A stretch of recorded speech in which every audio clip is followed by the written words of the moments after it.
Assalamualaikum warahmatullahi wabarakatuh. Iwan Filah, penangkapan, Tom Lembong beberapa hari yang lalu oleh Kejaksaan Agung, memaksa masyarakat untuk melihat lagi ke belakang bagaimana kerja daripada Menteri Perdagangan, baik sebelum era, Tom Lembong menjabat ataupun setelahnya.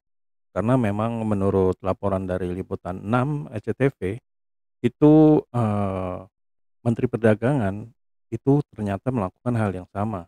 Bahkan jumlahnya ada yang lebih besar dari Tom Lembong pada saat, negara sedang surplus dan mereka mengimpornya. Nah, bagaimana liputan tersebut? Mari kita simak video dari Reno Reksa, dari Liputan 6 SCTV berikut ini.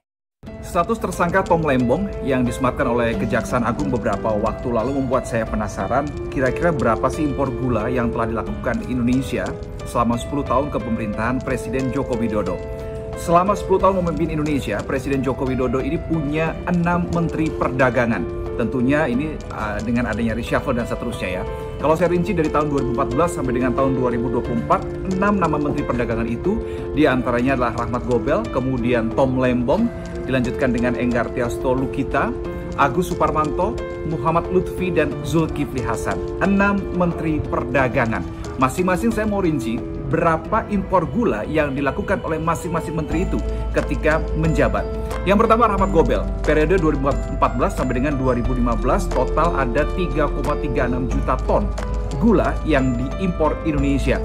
Kemudian di tahun 2015 sampai dengan tahun 2016, Tom Lembong yang menjadi tersangka di kasus impor gula oleh Kejaksaan Agung mengimpor gula 4,74 juta ton. Kemudian dilanjutkan Enggar Tiasto Lukita periode 2016 sampai dengan 2019 dengan 13,59 juta ton. Itu di periode pertama Presiden Joko Widodo pada saat itu. Kemudian di periode kedua dilanjutkan dengan Menteri Perdagangan Agus Suparmanto, politisi PKB, dengan total impor gulanya mencapai 5,53 juta ton. Ini data yang saya dapatkan dari Badan Pusat Statistik Nasional (BPS). Kemudian Muhammad Lutfi menjabat 2020 sampai dengan 2022 mengimpor gula sebanyak 11,48 juta ton. Dan terakhir adalah Zulkifli Hasan periode 2022-2024 mengimpor gula 8,72 juta ton. Tentu ini menjadi pertanyaan, apakah dengan jutaan ton gula yang diimpor ini sesuai dengan kebutuhan real atau tidak?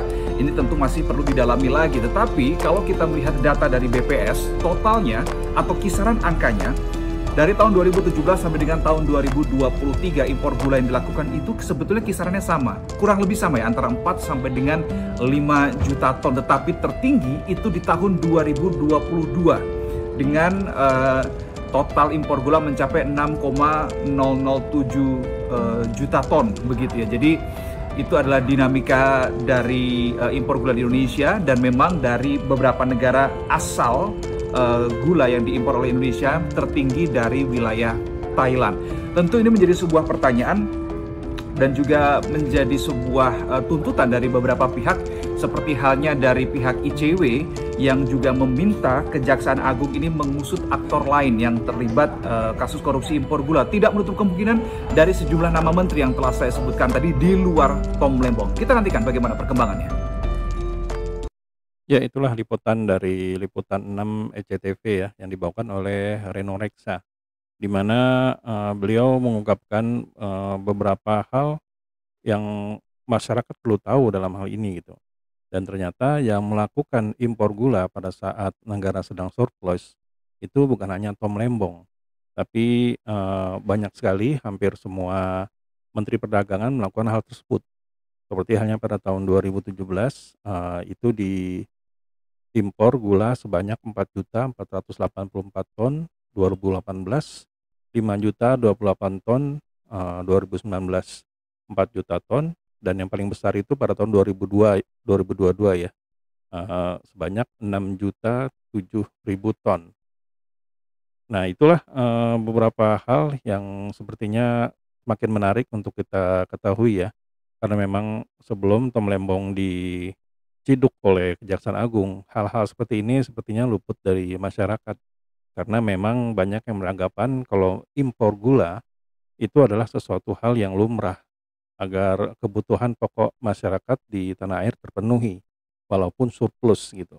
Jadi ya selama ini kita memang tidak banyakkan tahu atau mungkin lebih tepatnya tidak mau tahu dengan hal tersebut, tapi tentu saja dengan, ditangkapnya Tom Lembong hal-hal ini menjadi pemantik masyarakat untuk melihat dan lebih memperhatikan lagi apa yang dilakukan oleh pembantu dari presiden dalam hal, perdagangan ya.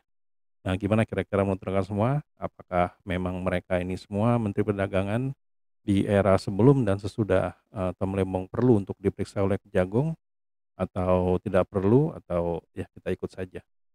Nah, jadi silakan tuliskan, komentarnya di kolom di bawah ini ya. Jadi sampai di sini dulu ya Dan Project, bila memang kami ada salah kata kami mohon maaf. Wabillahi taufiq wal hidayah. Wassalamualaikum warahmatullahi wabarakatuh.